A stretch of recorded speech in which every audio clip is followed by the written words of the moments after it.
Hello everyone, my name is Prashant. I'm working as a MuleSoft architect. So in our previous sessions, we have seen how to design an API in VS Code. Along with that, we have seen how to implement the existing API. And also in the last session, we have seen how to develop an integration from scratch. So in today's session, we are going to develop an integration not from the scratch, but by taking the help of Einstein AI feature. So before starting, we first need to do some prerequisite activities, and here are the list of these prerequisite activities we need to follow before getting started. So the first thing is we have to enable the Einstein for our Anypoint code builder, and we can get it enabled by logging into the Anypoint platform, and we need to follow some steps, after which this feature will then be enabled for our ACB, Anypoint code builder. Once the feature is enabled for Anypoint code builder, we have to grant the necessary permissions for our Einstein AI access. So for that, we have to go to access management and then select this particular access, so that that particular access will then be enabled and we can use the Einstein AI feature in our ACB, in our VS Code. So let's start with the first activity, which is enabling the Einstein for our Anypoint code builder. So we'll first have to log into the Anypoint platform. So I've created the trial account, and let me quickly log into this platform.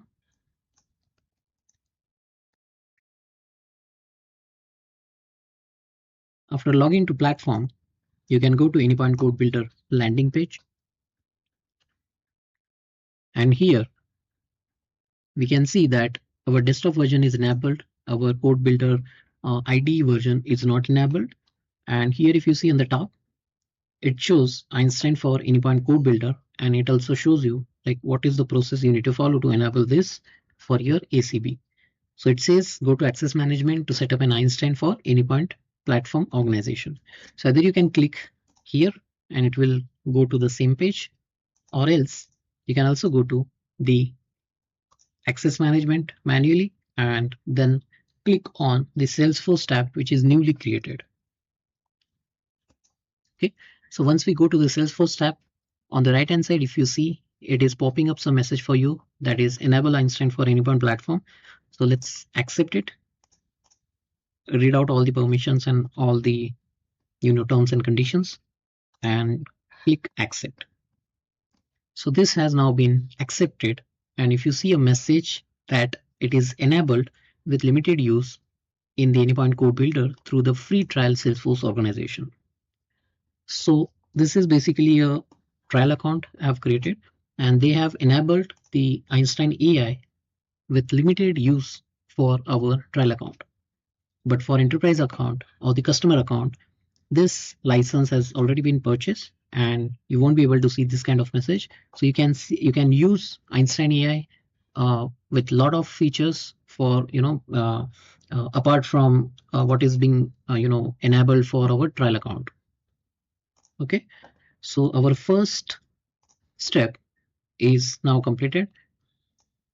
Now going to the second step, so we need to grant the necessary permissions.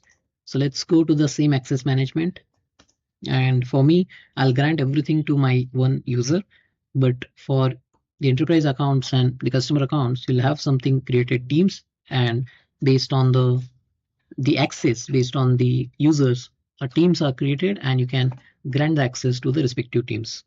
Okay, for now I'll just use users, go to permissions, add permissions, and here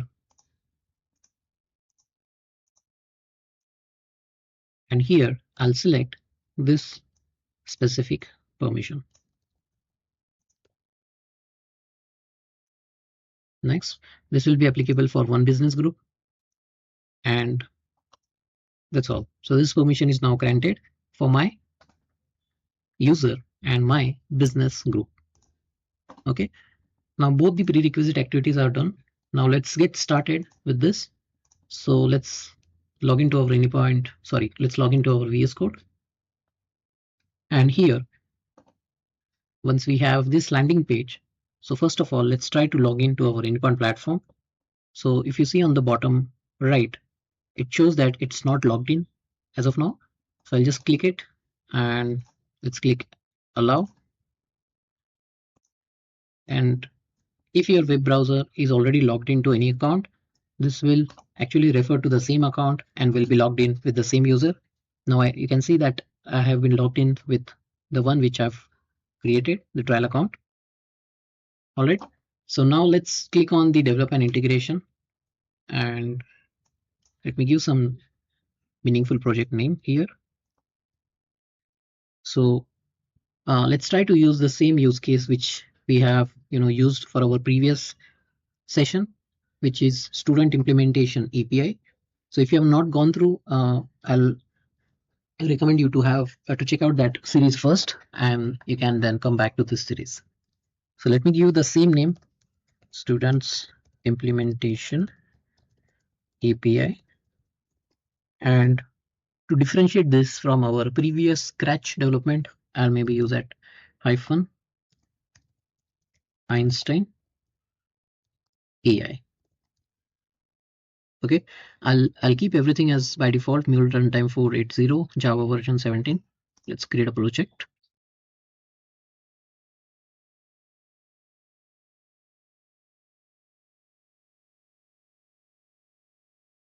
Now, if you see, the project has been created, and we'll see some similar, project structure. And let's wait for this canvas to get updated.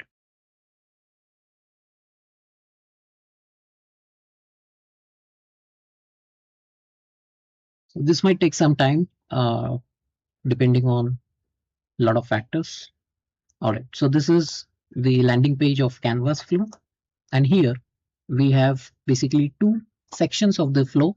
Two sections of the page. On the left hand side, you see the Canvas flow, and on the right hand side, we see an XML view. So whatever is being updated on the left hand side is getting reflected on the right hand side, or vice versa. Okay, so on the left hand side, if you see, we have two sections now. The first one is start with AI, the second one is start with Scratch. So in our previous session, we have seen this option, which is start from scratch. And in this session, let's see this option, which is start with AI. So let's open the Einstein. And once we create it, it will open a separate page on the right hand side. And let's read out the message. Let me click the got it. All right, so it is now, we can see the page has now opened, but there is one more message which is being shown, and it says your Anypoint platform organization is using a trial Salesforce account to process the Einstein request. Work with your Anypoint platform administrator to update your connected Salesforce organization. So as I've already informed you that this is a trial account, and they have provided some limited usage of Einstein AI to it. But for your enterprise or customer account, you might have a proper Salesforce organization created. So you won't see this message if you start using Einstein AI for your customer account. But if you are seeing this message, it means you're not logged in with the proper credentials. So connect with your organization administrator, and they will be able to help you. Okay.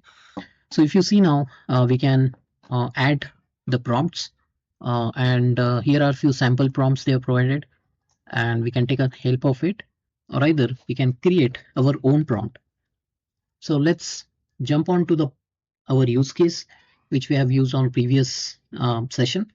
So our use case was that we should create an API which will accept an HTTP request with the query parameter as name, and it should print us the payload.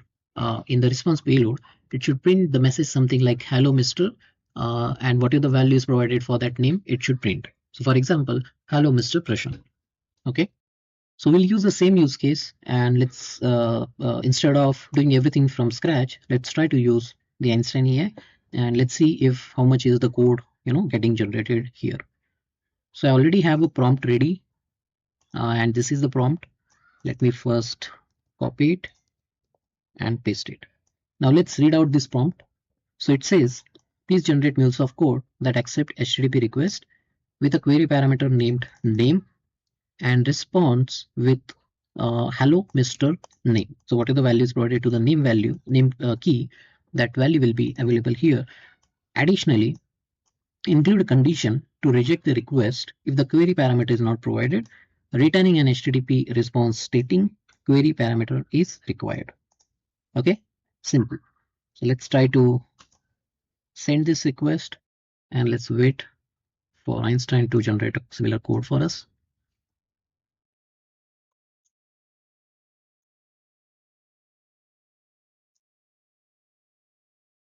Okay, now if you see, we have some sample code ready with us, and this is the code which Einstein AI has generated for us. Now we can see this code properly here, or if you want, we can copy this code and then paste it in our XML, or else we can click this insert, and this code will then be auto copied to our XML view. Okay, so let's click the insert, and once you insert it, we can see our XML has now been updated with the same code which we are seeing on the right hand side. Okay, and along with that, we are also seeing the canvas flow is also being updated properly. Okay, so let's start with the canvas flow. Let's see whatever is being updated is correct. So the first thing we need is HTTP listener connector. So we have a listener available here. So the template code is now created for us, right? Now let's try to create a connector configuration here, doing a plus symbol, giving a meaningful name to it, keeping the protocol as HTTP by default, accepting all the requests across all the platforms, keeping the port as 8081. Retimeout, let me keep it by default, and base path I'll add it as /API. Okay, I'll keep everything as same for now, and let's add it. The similar XML view is now created on the right hand side, and we can also see the connector configuration is now also created. Okay, now let me try to add a path here. So our path should be something like student display. Okay, that's all. We are done with the HTTP listener. Let's see the second part, which is set variable store name. So here we are basically storing the value of the query parameter name, and this is basically stored in the variable which has a name as the variable name.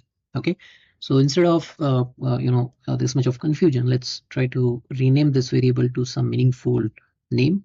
So instead of name, what I can do is I'll use as customer name.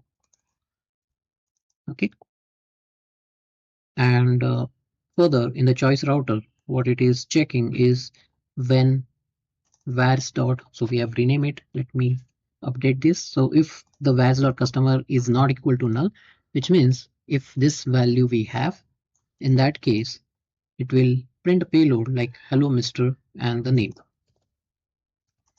Okay, and if otherwise, in the otherwise section, if it is null, in that case it will print a message something like query parameter is required. Okay, now let's try to deploy this API in our local environment. So I'll just go to run and I'll do a run without debugging. And I should see the logs soon. So it is basically cleaning and packaging with the new code. As soon as it is deployed in successfully, we'll try to hit from the postman and let's see if we are getting a success response. All right, so it is deployed now. Now let me go to postman and let me try to hit this endpoint. So if you see, we have a host name as 00 for now. The port is 8081. This is the base path, and this is the endpoint name, and this is the query parameter. Okay, so the query parameter is name, and the value for that is Prashant. I'll send it, and I'm getting a success response. Okay, so if you go to console, we don't have anything logged. We don't have any logger as such in the console, so that's why we're not seeing any related message here. But yeah, this is what it is, and it's now basically working. Now let me try to remove the query parameter.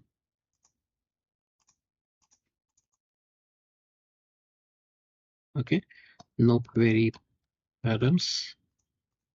Now I'll just remove this whole thing and let me try to send it. And yeah, we are getting a expected response, that is query parameter is required. Okay, but if you see, we are still getting a 200 response, which I think it's not correct. It should be a bad request. So instead of 200, let's try to change the status code to 400 in this exception case. Okay. So for that, what I will do is I'll go to otherwise section, and let me first stop this. All right. Now I'll go to otherwise section. I'll go to here. I'll set a variable, and let me give the name of that variable as HTTP status, which is a by default the default variable name, which is transversing from the HTTP listener till the front end. Now the value for this, I'll give it as 400. Okay, let's try to redeploy this application with the new code.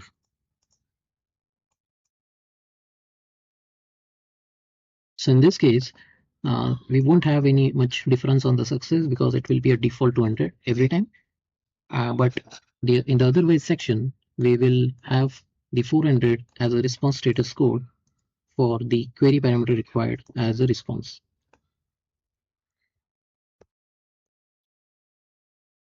Okay, now let's try to test if this exception scenario is working or not. So we have removed the query parameter, and we have set the variable as a 400 for this kind of response. Okay, so now if I send it, I'm getting a query parameter is required as the expected response, but still, if you see, the error code is still the 200.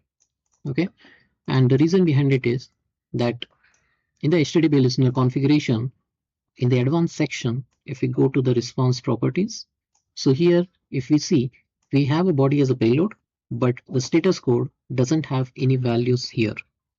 Okay, and same belongs to the response. We have a body as output text JSON, text plain, and this description will be populated, but here the status code and reason phrase remains empty. Okay, but if you see in the Anypoint Studio, we have something like this. For the error status code, we have something like pars.http status, and if we don't have any values associated with this variable, the default will be 200 every time. Okay, and similarly we have the same case for the error response as well. Okay, now let me try to redeploy this API again,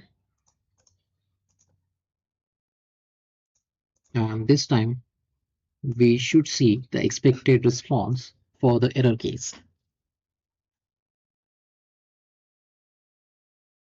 So this is something, it's maybe we can say it's a kind of pending for the Anypoint code builder. So in the upcoming release, they will basically, they will take care of this part. So the application is now getting deployed. It's deployed successfully, and let's now test it, the same case. Okay, so now we are getting the query parameters required, along with we are also getting the HTTP status code as 400 now. Okay, so this is how basically in this today's session we saw that how to develop an integration from with the help of Einstein AI. We have also seen how to configure the Einstein AI so that we can use their capabilities, and we have one basic use case which we have already developed in our previous session from scratch. But in this session we have we have given a prompt to Einstein AI to generate a code for us, and that works very well. Okay, despite minor changes like this, but overall it's it's a helping hand for all the developers, which will definitely improve the productivity of productivity of a person, as well as productivity of a project as well. Okay, so that's all for today's session. Hope you like it. Thanks for watching this.